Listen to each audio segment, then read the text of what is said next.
Hello नमस्कार दोस्तों, कैसे हैं आप सभी। उम्मीद है आप लोग बहुत ही अच्छे होंगे। तो आइए आज की वीडियो में हम देखते हैं एनसीईआरटी 360 डिग्री, जिसमें कि हम आज का चैप्टर एनसीईआरटी का साइंस छठा क्लास का, जिसमें कि अध्याय 2 है, उसका हम क्वेश्चन देखेंगे। वस्तुओं के समूह बनाना, चैप्टर का नाम है वस्तुओं के समूह बनाना। तो देखिए वस्तुओं को किस तरीक़ा से समूह बनाया जाता है, ये चीज़ आज की वीडियो में हम देखेंगे। तो आप लोग वीडियो में बने रहिए। अगर वीडियो अच्छा लगता है तो वीडियो को लाइक और सब्सक्राइब ज़रूर कीजिएगा, ठीक। तो देखिए पहला क्वेश्चन क्या है। पहला क्वेश्चन क्या है। किसी वस्तु को बनाने के लिए किसी पदार्थ का चयन निर्भर होता है। किस चीज़ पर किसी पदार्थ को हम चयन करते हैं। तो यहाँ देखिए क्या है, पदार्थ के गुण के आधार पर, ठीक, और पदार्थ के उपयोगिता के आधार पर।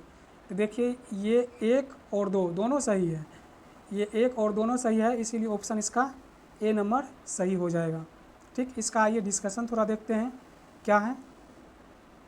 अगर किसी वस्तु को हम समूह बनाएंगे तो किस आधार पर बनाएंगे। देखिए उसका डिस्कशन में क्या है, किसी वस्तु को बनाने के लिए पदार्थ का चयन आधारों पर किया जाता है।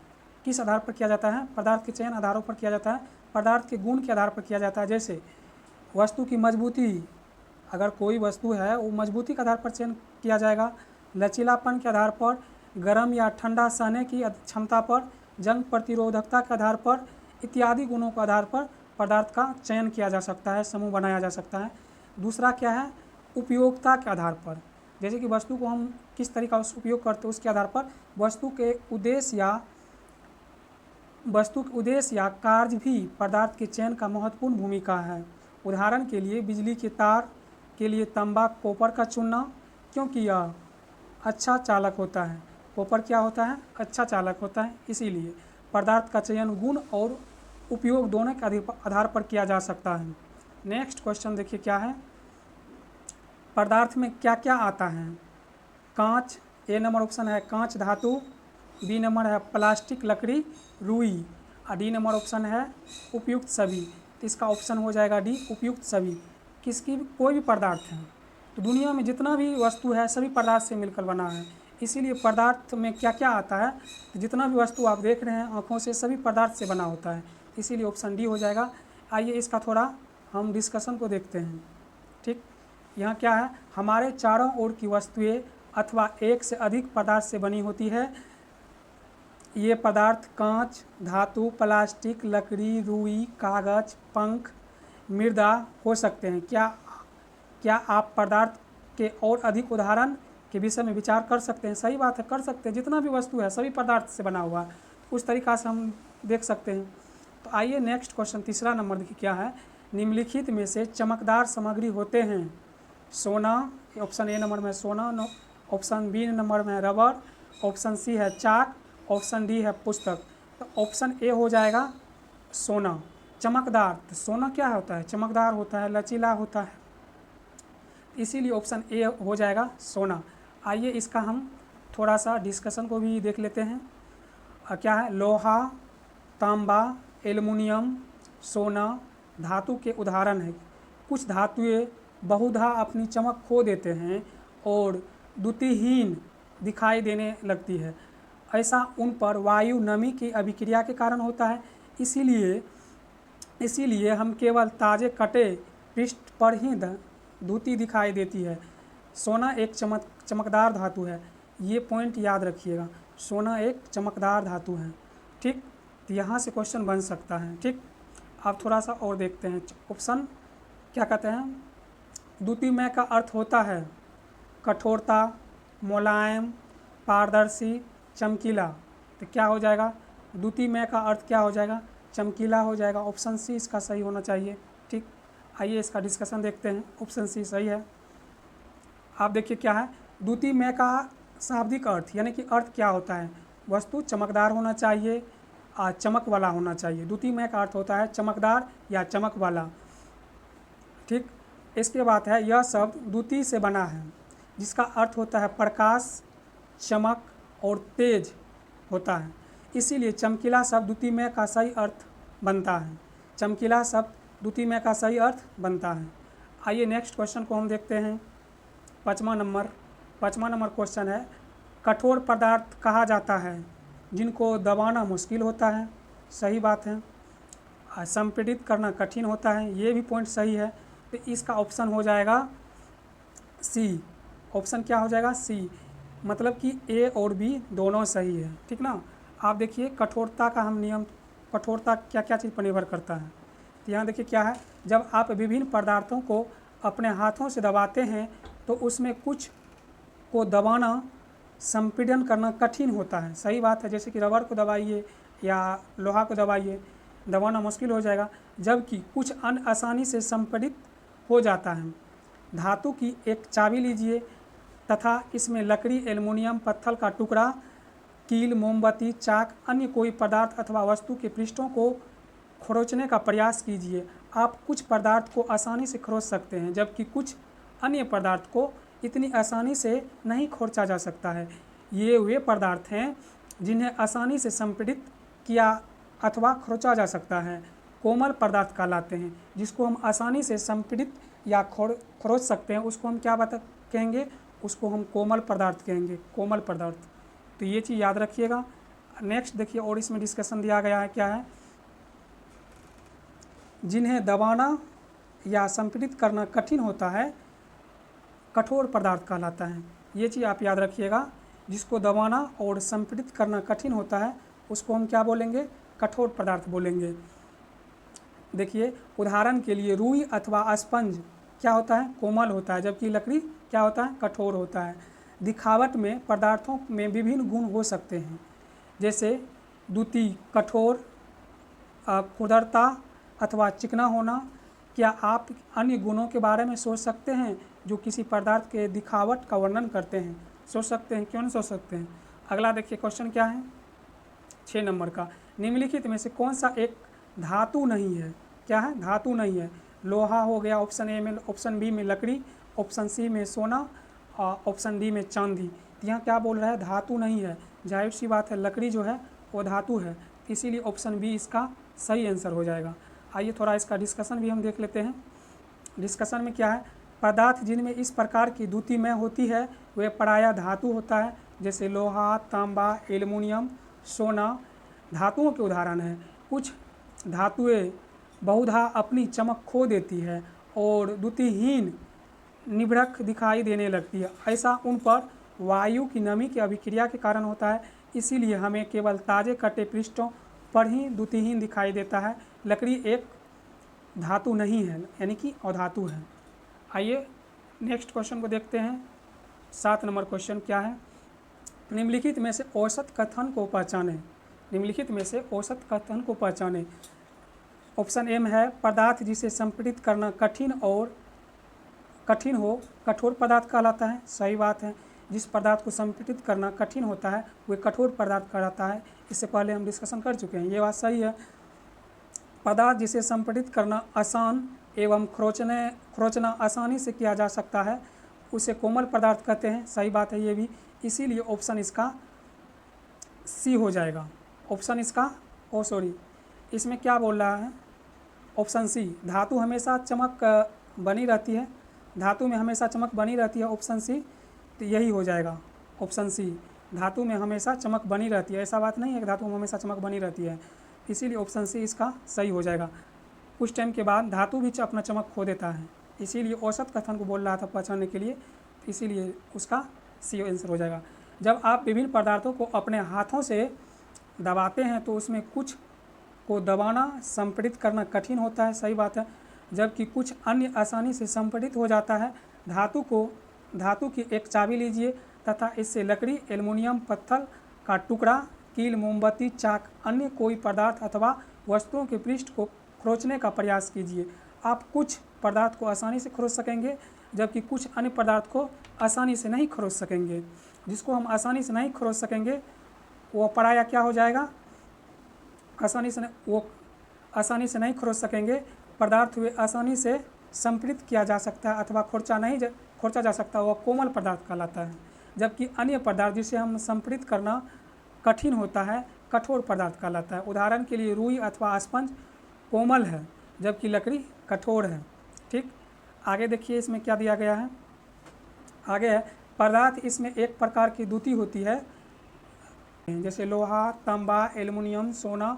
उदाहरण के लिए कुछ धातुएं बहुधा अपनी चमक खो देती है, द्युतिहीन दिखाई देने लगती है। ऐसा उन पर वायु और नमी की अभिक्रिया के कारण होता है, इसीलिए हमें केवल ताजे कटे लोहे का ही दिखाई देता है। देखिए इसमें क्या है, ये आपको क्वेश्चन पूछ सकता है कि मतलब धातु में वायु और नमी से अभिक्रिया करने के बाद क्या हो जाता है, द्युतिहीन हो जाता है। तो नेक्स्ट क्वेश्चन देखिए 8वां क्या है। 8वां क्वेश्चन को हम थोड़ा देखते हैं। अविलय शब्द का क्या अर्थ है। अविलय अघुलनशील है ऑप्शन ए में, नंबर बी में है अमिश्रित है, नंबर सी में है अपारदर्शी है, नंबर डी में है पारदर्शी है। अविलय मतलब कि अघुलनशील है, ऑप्शन ए इसका सही हो जाएगा। जो विलय नहीं, जो मतलब कि घुल नहीं सकता, उसको हम क्या बोलेंगे, अविलय बोलेंगे। ऑप्शन ए इसका सही हो जाएगा। नेक्स्ट देखिए क्या, कुछ पदार्थ जल में पूर्णतः लुप्त हो जाते हैं, अर्थात घुल यानी कि विलीन हो जाते हैं। जल में लुप्त नहीं होते हैं, ये पदार्थ जल में अविलय कहलाते हैं, जल में अविलय कहलाते हैं। यानी कि जो पदार्थ आसानी से जल में घुल जाएगा उसको अविलय करेंगे, अविलय पदार्थ कहेंगे। जो पदार्थ जल में घुल जाएंगे उसको विलय कहते हैं। आइए नेक्स्ट देखते हैं 9वां क्वेश्चन। ये NCERT 360 डिग्री है। अगर आप किसी भी एग्ज़ाम का तैयारी कर रहे हैं अभी के डेट में, NCERT से बहुत सारे क्वेश्चन बनते हैं, इसीलिए NCERT करना बहुत ही इंपॉर्टेंट हो जाते हैं। इसी तरह वीडियो में बने रहिए, आपको दिन प्रतिदिन एक एक करके वीडियो हर चैप्टर का मिलता रहेगा। धीरे धीरे आपका NCERT पूरा क्लियर हो जाएगा। तो देखिए 9वां क्वेश्चन क्या है, अविलय पदार्थ के बारे में सही कथन को चुनें। ये जल में आसानी से घुल जाते हैं, काफ़ी समय तक विलोपित करने पर घुल जाते हैं, जल के साथ मिश्रित नहीं होते हैं। इसका ऑप्शन सी हो जाएगा। देखिए 11 नंबर का क्वेश्चन क्या है, निम्नलिखित कथनों पर विचार कीजिए। ऑप्शन ए है सभी जल में मिश्रित होते हैं। इसका देखिए 2 नंबर में क्या कहा गया है, गैस थोड़ी मात्रा में जल में घुलनशील होते हैं।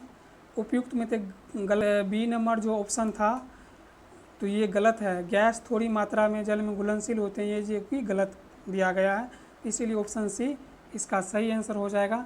आइए इसका हम थोड़ा डिस्कशन भी देख लेते हैं। हम यह देखते हैं कि कुछ द्रव में पूर्णतः मिश्रित हो जाते हैं, कुछ अन्य द्रव में मिश्रित नहीं होते हैं, कुछ समय तक ऐसे छोड़ देने पर अपनी पृथक परत बना लेती है। कुछ गैस जल में विलय होते हैं जबकि कुछ नहीं। समानतः जल में कुछ गैस थोड़ी मात्रा में विलीन होती है। उदाहरण के लिए जल में विलीन ऑक्सीजन गैस जल में रहने वाली जंतु एवं पादप की जीवितता के लिए अत्यंत महत्वपूर्ण है। जैसे कि जल है, जल में क्या रहता है, ऑक्सीजन घुला रहता है। आप बोलिएगा सर जल में ऑक्सीजन कैसे घुला रहता है, तो आप इसका परीक्षण कर सकते हैं। जैसे आप एक गिलास पानी लीजिए, उसको गर्म कीजिए, आप जब गर्म कीजिएगा तो देखिएगा धीरे धीरे उसमें से बुनबुना टाइप से ऊपर आएगा, वही तो ऑक्सीजन है जल में घुला हुआ। अगर जल को आप गर्म करते हैं धीरे धीरे वो बूंदा बूंदा करके जल से जो निकलता है ऑक्सीजन, वही घुला रहता है ऑक्सीजन। उसको आप गर्म कर देते हैं तो उसमें सारा ऑक्सीजन उस जल का निकल जाता है। इसीलिए ऑक्सीजन का आप परीक्षण कर सकते हैं किस तरीक़ा से जल में घुला रहता है। निम्नलिखित में से सही कौन सा विकल्प है। केरोसिन का तेल जल में विलय है, शहद जल में विलय है। इसका ऑप्शन सी हो जाएगा कि मतलब शहद जो है जल में विलय है, जबकि केरोसिन का तेल जल में विलय नहीं है। कैसे नहीं है, आप देखिए कि केरोसिन का तेल अगर जल में हम मिलाएंगे तो होगा क्या, जल में अगर मिलाते हैं तो जल के ऊपर में वो तैरने लगेगा, जल के ऊपर में थोड़ा सा परत बना लेगा केरोसिन का तेल, नीचे पानी हो जाएगा, ऊपर नीचे पानी हो जाएगा, ऊपर केरोसिन का तेल हो जाएगा। इसीलिए जल में कभी भी केरोसिन का तेल विलय नहीं होगा। यही पर अगर शहद हम लेते हैं, जल में घुलाइएगा तो प्योर तरीक़ा से घुल जाएगा, पता नहीं लगेगा कि शहद कहाँ गया जल में। तो शहद को आप कैसे फिर निकालिएगा, पानी को जब ज़्यादा गर्म कीजिएगा तो पानी वाष्प बनकर उड़ जाएगा और शहद बच जाएगा। इसीलिए ऑप्शन इसका सही सी हो जाएगा। ठीक, आइए इसका थोड़ा हम देख लेते हैं डिस्कशन क्या कह रहा है। अन्य डूबकर गिलास की तली में पहुंच गए थे, क्या यह सही नहीं है। हम ऐसे बहुत से उदाहरण देखते हैं जिसमें पदार्थ जल में तैरते रहते हैं, जैसे हम केरोसिन तेल के बारे में बात किए, अथवा डूब जाते हैं। किसी तालाब की सतह पर गिरी सूखी पत्तियां व कंकड़ जो आप इसी तालाब में फेंक देते हैं, शहद की कुछ बूंद जिन्हें आप गिलास के जल में डालते हैं, इन सब का क्या होता है? आइए जानते हैं इन सब का क्या होता है। देखिए, बूझो कोई लड़का है या लड़की है, बूझो यह चाहता है कि आप उसे जल में तैरने वाले तथा डूब जाने वाले पदार्थ के 5 उदाहरण दें। अन्य द्रवों जैसे कि तेल में यही पदार्थ तैरता है अथवा डूब जाते हैं। शहद पानी में घुलनशील होता है, लेकिन कुछ उसके प्रकार और पानी में तापमान पर निर्भर करता है। सही बात है। आइए नेक्स्ट हम देखते हैं 13 नंबर का क्वेश्चन। निम्नलिखित में से गलत कौन सा कथन है? सरसों का तेल जल में विलय है, कदापि नहीं है जल में विलय। नींबू का रस जल में अविलय है, यहाँ बोल रहा है अविलय, जो कि नींबू का रस जल में विलय है, तो दोनों ऑप्शन गलत है, इसीलिए ऑप्शन बी इसका सही हो जाएगा। ऑप्शन ए और ऑप्शन बी दोनों गलत है, ठीक, इसीलिए ऑप्शन बी सही हो जाएगा। आइए थोड़ा डिस्कशन भी हम देखते हैं यहाँ पे। सिरका, नींबू का रस, सरसों का तेल अथवा नारियल का तेल, मिट्टी का तेल अथवा अन्य किसी द्रव के नमूने एकत्र कीजिए। कांच का एक गिलास लीजिए, इसे आधा जल से भरिए। अब इसमें चम्मच भरकर कोई द्रव मिलाइए और भली भांति विलोपित कीजिए। इसे 5 मिनट के लिए छोड़ दीजिए। परीक्षण कीजिए कि क्या यह द्रव जल के साथ मिश्रित हो जाते हैं। सरसों का तेल अथवा नारियल का तेल, मिट्टी का तेल अविलय, जबकि सिरका नींबू का रस विलय है, आइए नेक्स्ट क्वेश्चन को हम देखते हैं। यहाँ देखिए परीक्षण किया गया है, तो इसका 14 नंबर का क्वेश्चन हम थोड़ा देख लेते हैं क्या है। 14 नंबर का क्वेश्चन है, निम्नलिखित में से औसत का पहचान कीजिए। ऑप्शन ए है उन पदार्थों या सामग्रियों जिससे होकर वस्तुओं को देखा जा सकता है वो पारदर्शी कहलाता है। ये तो सरासर गलत है जी। जिससे होकर वस्तु प्रकाश आसानी से पार हो जाएगा उसको पारदर्शी कहते हैं, यहाँ अपारदर्शी दिया है, इसीलिए ऑप्शन ए ही इसका सही आंसर हो जाएगा। औसत कथन को बोल रहा है, यहाँ पारदर्शी कहलाता है, जिससे होकर वस्तु को आसानी से नहीं देखते हैं, अपारदर्शी कहलाता है। सही बात है। लकड़ी एक अपारदर्शी का उदाहरण, ये भी सही है। ऐसा पदार्थ जिससे होकर वस्तु को देखा जा सकता है स्पष्ट रूप से पारदर्शी नहीं कहलाता है। ऐसा पदार्थ जिससे होकर वस्तु को देखा जा सकता है स्पष्ट रूप से पारदर्शी, ये ऑप्शन इसका ए ही सही हो जाएगा। आइए देखते हैं थोड़ा सा इसका डिस्कशन क्या दिया गया है। यह है, आपने लुक्का छिपी का खेल खेला होगा। उन स्थानों के बारे में विचार कीजिए जहां आप खेलते समय छुपना चाहेंगे ताकि आप दूसरे को नहीं देख सकते।